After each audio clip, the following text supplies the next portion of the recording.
Alright guys, I forgot about this one. Another reasonably easy fix. There's no rust or very little rust up under there. That's where the computer is on that side, so we don't want any water getting in there.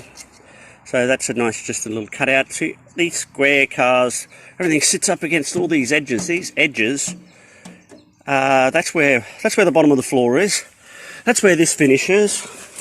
That's where that goes. The reason they've done that is because it came out in so many different shapes, like the old one did. They said, well, let's just use this one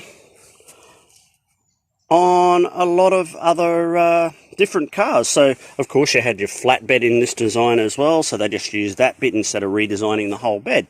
So, space money-saving devices worked really well in this type of van. Afternoon guys. Okay, so the last little corner on the outside, sun's over that way, we've just cut out and neatened up, made a nice little square. No rust up here, which is good. It actually hasn't gone through, so that's all metal. I'm just going to cut that little tab out there, so I think there might be rust behind it. That's a double tab once I get to it, but a nice little easy square to put on that one corner. I'm going to tack that one in as well and weld him up very shortly. So we'll continue on, and then we hopefully, if there's no more rust around the place, start on the inside in the couple of cab bits that there's a bit of rust here and there. So yeah, look out for that one as well. So we'll finish off this corner and go from there.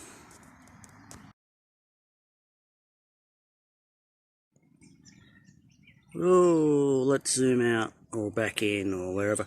Alright guys, so a bit more welding. I've got a hole there that's full of rust, so I've got to actually cut out a little bit more around here.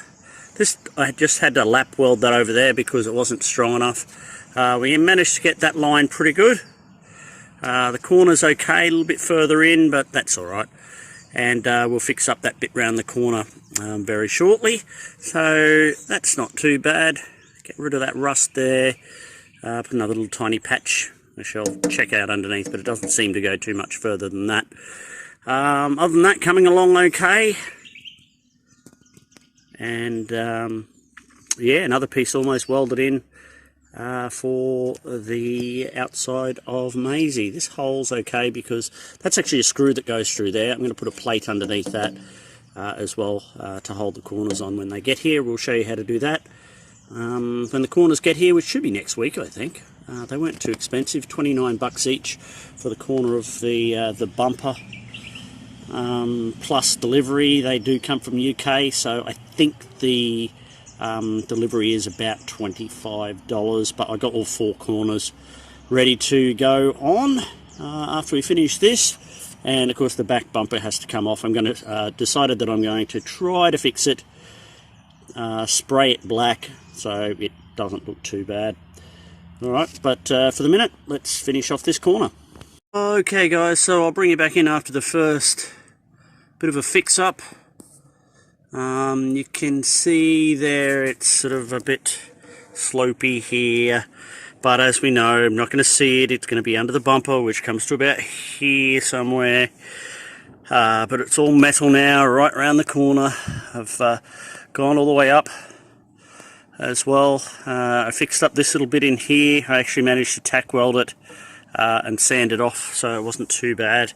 So that's what it looks like after the first bit of filling. It was a bit small there. I was bit disappointed in that one, how I had to sink it in a little bit too far, but still it's probably only 1 or 2 mil, but it just looks awful to me. This is the lap, so you can see there that's lap. It's going to be filled in a little bit more just in here, even though it's underneath something. If you take the bumper off at any time, it's still got to look half decent. Yeah, so that's what it's looking like so far. We'll do our second fill and we'll go from there. Alright, bringing you in guys. Hasn't turned out too bad. Just got to fix up that corner a little bit. Put a bit of undercoat over the top of the whole lot. and it will look a whole lot better. This is okay. Not very happy with that corner there, but as we said, bumper bar, corner, done over there. So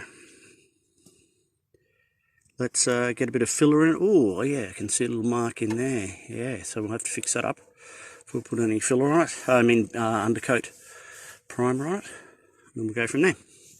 Alright guys.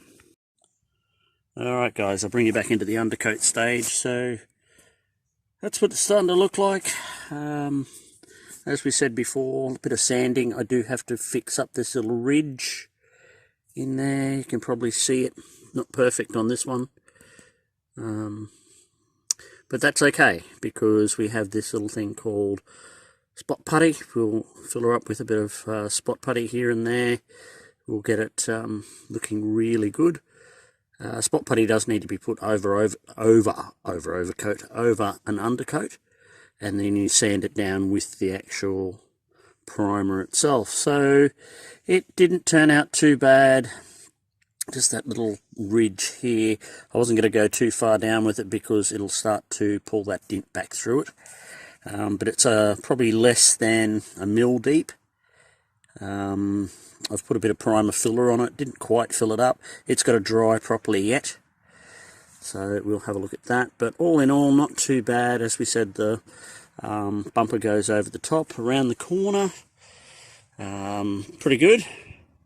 I fill it up with a little bit of metal, and then a bit of filler over the top. Just on this corner here, we've got to sand that. Looks a bit weird where that seam sort of comes along there and then disappears right on the corner there. But all in all, another little bit fixed on Maisie, and we'll get back into it tomorrow.